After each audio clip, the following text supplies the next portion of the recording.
All right, Ed, we'll just do a quick warm-up real quick.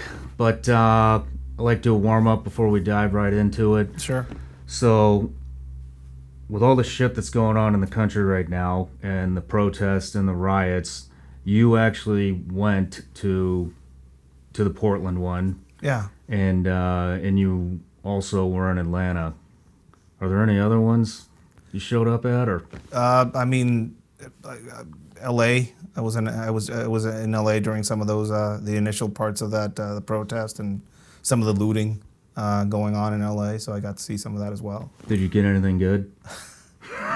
That's a good one. No, I didn't get anything good. I don't know. So when I was in Atlanta, that was the initial push of those nightly protests and looting and rioting. I was actually there to do a class on urban movement, traveler safety, and social engineering. So I got there, and the host called me right after I got out of the plane and told me we're probably going to have to cancel this class because Atlanta is burning. And I told them, well, that's a pretty good backdrop and learning experience for people to kind of go through. Yeah. So, in the words of Bill O'Reilly, fuck it, let's do it live.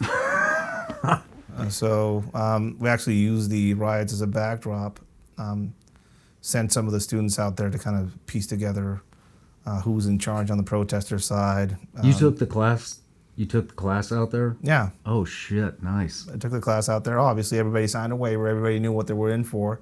And everybody wanted the learning experience, and I didn't want to pass up the learning experience for myself to kind of see some of that stuff directly. Immediate things became apparent to the students and to myself.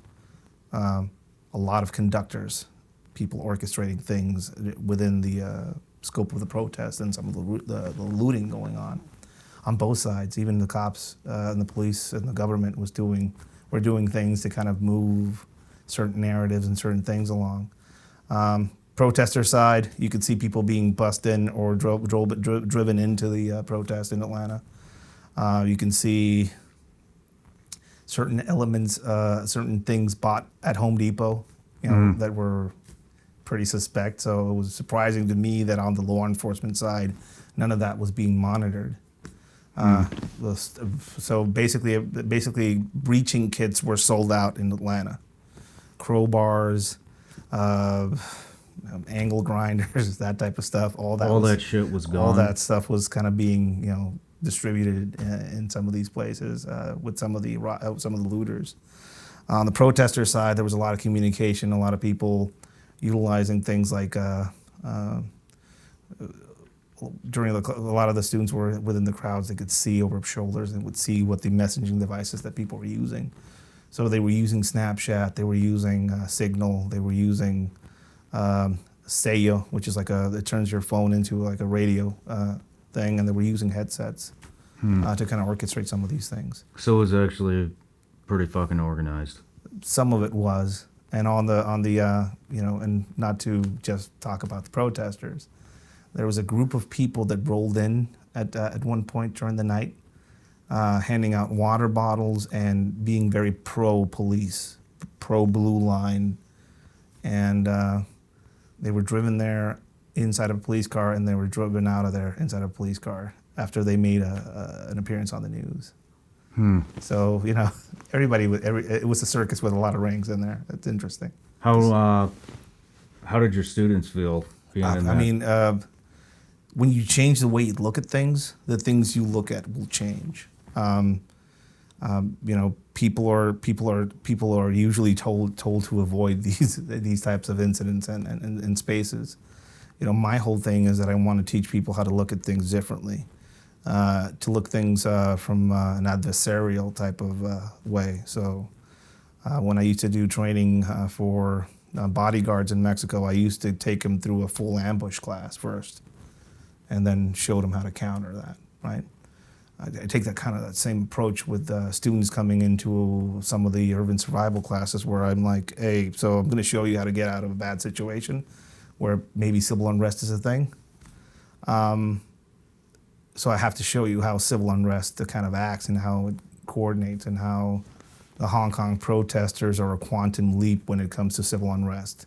Yeah. and how you're seeing some of their methodology kind of now being transferred through the interwebs into the methodologies that are now being expressed by groups like Antifa, groups like Black Lives Matter, some of the elements within Black Lives Matters, and some of the people around these protests that basically use them to do what they do, which is loot, property damage, and it's just an excuse or an outlet for them to do what they do. Do you think those protesters that went there went with bad intentions, or do you think that they were manipulated after being there by a certain group and kind of handed what they needed to turn it into what it wound up being? A pretty good example of this. Well, I was in Portland, and I actually was at day 101 of the protest, when the Molotov cocktail was thrown at by one of the protesters and landed within the protesters, and one of them their feet caught on fire. The memes that came out of that, the internet wins, pretty horrific sight for most people. I've seen worse, but that happened. Interesting thing about that is the protesters immediately looked around and said, somebody call the police, basically. You got to be shitting me. And the state police rolled in, put him out, and there was an unspoken truce happened in that moment, right? And they put this guy's shoes out with this extinguisher, and then they went back to the whole us against them. I've been through riots. I've been through 2 riots, prison riots, some riots outside of the prison in Tijuana, a bunch of other civil unrest situations in Mexico, where people do get killed and people do have nefarious intent, and the cops will shoot back. Yeah. A true repressive government. I don't see that in Portland. 5% CS gas being used, which is, it makes you sneeze. Snack carts being pulled through the protester line. They have fucking snack carts. Yeah, Red Bull, granola, water, Gatorade bottles being offered to the protesters there. Lots of Kool-Aid. A lot of Kool-Aid. Mostly young people. So I look at things a different way. Mm-hmm. So I was going through that protest, and one of the first things that I did was smell some of the people there. You would think that a protest that's lasted 100 days would mean that a lot of people have been out there just sleepless, just with the fighting the good fight. All these people smelled like they took a shower in the morning. All these people smelled of Axe body spray and Old Spice. Right? They smelled like they've been living comfortably, maybe couch surfing in the area. Mostly Caucasian. Mostly all of them had pretty good dental work done on them. A lot of them had very expensive frames on their glasses. A few very expensive, not expensive shoes, but upper middle class is what I saw there. And it was all about Black Lives Matter, and I did not see a lot of Black lives in that environment. Mm-hmm. The Black lives that I saw in that environment, I saw a few African Americans honking their horns because they were getting back from work into their suburban houses in the area. And it was interesting seeing that nonsensical kind of a struggle that they were going through, where the Black lives they're fighting for are honking their horns, trying to get through the crowd to get back home, and they're there protesting for against the police, and the police are using 5% gas and engaging in the like, you want to talk about restraint. I mean, I've never seen such a restrained riot police force in my life. I mean, they did everything they could not to damage anybody at that riot. Speaking to some of the members of law enforcement that were working. Did they accomplish that real quick? Just backtrack. Like, did they harm anybody? Not at all. Yeah. I mean, they pushed. Some people got knocked to the ground just by scattering when some of the police kind of moved in on the protest. But it was, I mean, I'm 3 years into the American dream myself, so I still have the perspective of an outsider, and I can make heads or tails of what I was seeing. It seemed like a play being acted out in front of me, some sort of show. and the show became louder and rowdier when the cameras were there. Okay. So, and on the police officer side, like I actually went over and talked to some of them, and desperation on their end. They don't have leadership in Portland as far as their police forces. They don't have the backing or support of the government there. Yeah. The government says, well, just be there, but don't do anything. Property damage is happening. Don't worry about it. We'll What's pay the for fucking it. point of being there then? That's the thing, you know. So I feel for them. I feel for the protesters too. I mean, I feel for what the fight that they think they're fighting for, the motives that they have for being there, and they were sold something that might not be what they think it is. And I think most of these things were probably gonna flare up or fade away once November passes. That's kind of the feeling I get. How many people were out there, and was it like, was it shoulder to shoulder? Was it that crowded? It's probably just probably somewhere in the vicinity of 2,000 people, maybe, kind of moving around randomly. A few leaders in the protest, screaming out directions. What kind of directions? Let's go over to the park. Let's form a line here. Gather all the dumpsters, put them in the middle of the street. Gather rocks. Back up. Disperse. Regroup. That type of thing. Yeah. And everybody listens? So everybody listens to the best abilities. Usually a few people listen and the rest of them follow the crowd. Okay. So it's a lot of herd mentality. Not even close to what you see in Hong Kong, though. They're Asian, so there's something there about their organization. So I don't know. It's not even close to what you see in Hong Kong as far as the organization goes and some of the sophistication shown by the protesters. Yeah. But it's pretty interesting. It's interesting how they're basically being bussed in and relieved, and something is maintaining that. There has to be something maintaining that financially. Yeah. Did you feel like you were in danger at all being in there? Or? No.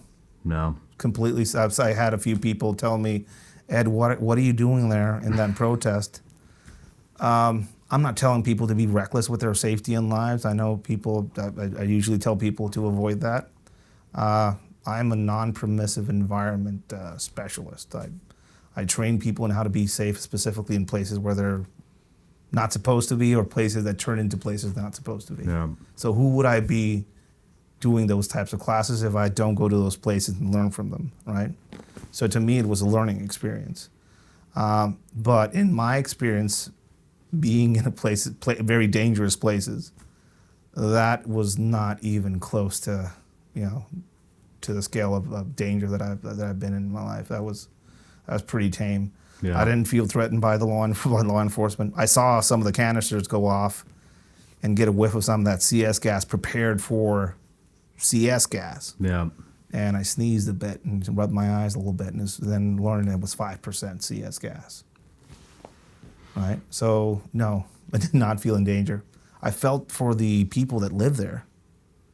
Yeah. That's a sympathy I got, some of these people, some of the property damage that I saw, some of the people coming back from work, some of the people going to work, getting their lives interrupted by all these kids playing Rage Against the Machine in the middle of the street and just knocking over trash cans and stuff like that for a cause that they feel very, very deeply about, and how that gets manipulated by some people out there maybe. And on the other side, desperate police officers going on inhumane shifts. Yeah. And having no support of the people that were elected to lead them. Right? Yeah.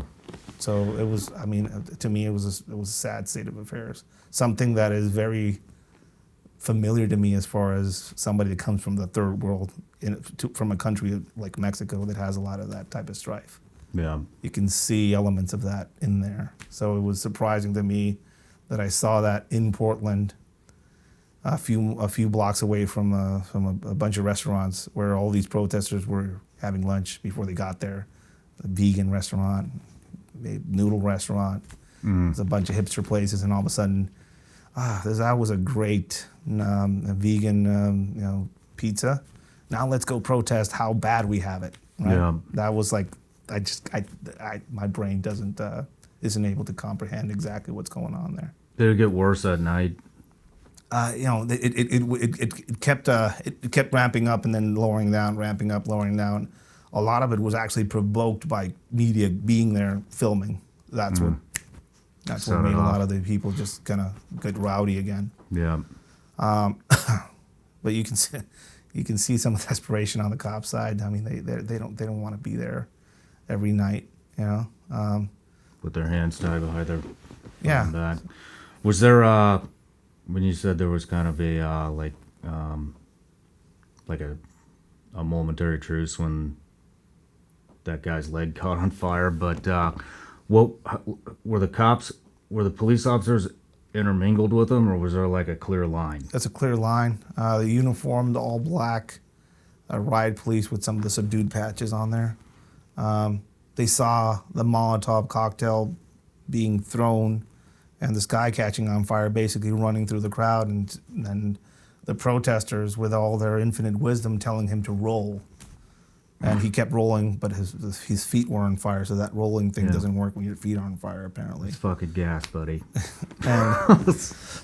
And you could see their helplessness coming in from the bottom up until their voice said, "Somebody call the police," Yeah.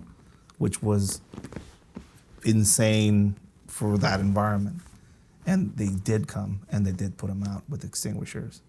And then they had to go back to their line and start getting pelted again, even if after they did their good deed. Their deed, you know. Again, I saw some of the faces in that police line. Again, Black Lives Matter. There's a lot of black faces on the police line as well. So I don't know. I don't know what to think about all that. What do you think would stop it? I don't know. That's a big question. I think it's beyond my understanding. I would advise that a lot of the people that talk about police repression or a repressive government would take the time to travel a bit abroad. I think some of us that have had the opportunity to travel, or that are not from this country, have experienced what that actually feels like. Yeah. What being tossed into the back of a car without your rights being read and actually being tortured in a cell somewhere because you belong to a different political party than they do. What that actually is. What being a reporter somewhere and being killed because of something you reported is.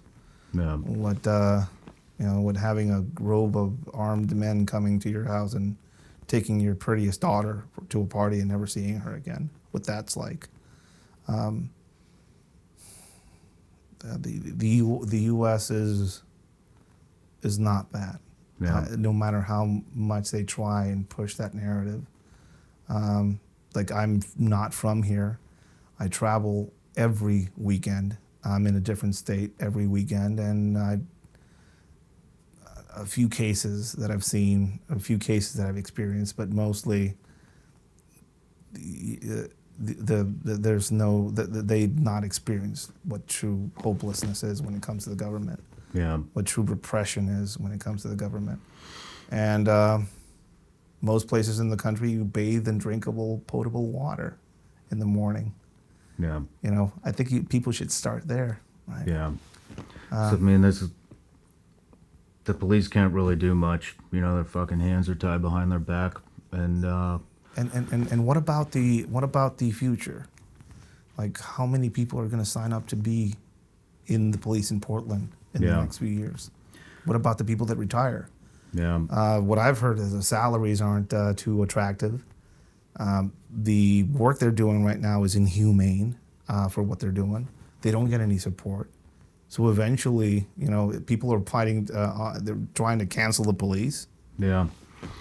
I mean, it's unfortunate, but, you know, sometimes I feel like the best thing you can do is just let people live in exactly what the fuck they created, as harsh as that sounds. But hard times produce hard men. Yep. Hard men will produce good times, and good times will produce soft men. And the snake will bite its tail. I think we're at that point right now in history where the snake is biting its tail. I think we're there too. and it's, to me, it's people ask me about, what I think about these things and, what's happening in the U.S. The world has ended for me several times over in Mexico. From my job ending to seeing a whole generation of young kids that I grew up with being consumed by a drug war. I mean, consumed by it. Their bodies are no bodies to bury. So my world has ended a few times over. Yeah. Coming up here and seeing some of the strife that the country's going through is, I still have hope. I still have a vision or an idea of what the U.S. is. I remember getting gifted a copy of the Constitution when I started going through my immigration process by a dear friend of mine, Dan, NSW reservist. And he gave me a copy of the Constitution, told me to read it. And I read it, and it's a pretty amazing document. It's probably the closest thing to a divinely inspired document that I've seen. And you can see its effects on the country you have now. But again, you start getting into what it's churning into, the clear line of separation between this side and that. And somebody like me getting caught in the middle, just, I'm new here. How can I help? You're supposed to be on that side, or you're supposed to be on this side, and that's just disheartening, Well, that's pretty interesting to hear from from another standpoint, from an immigrant. So thanks for sharing that. And let's get on with the show.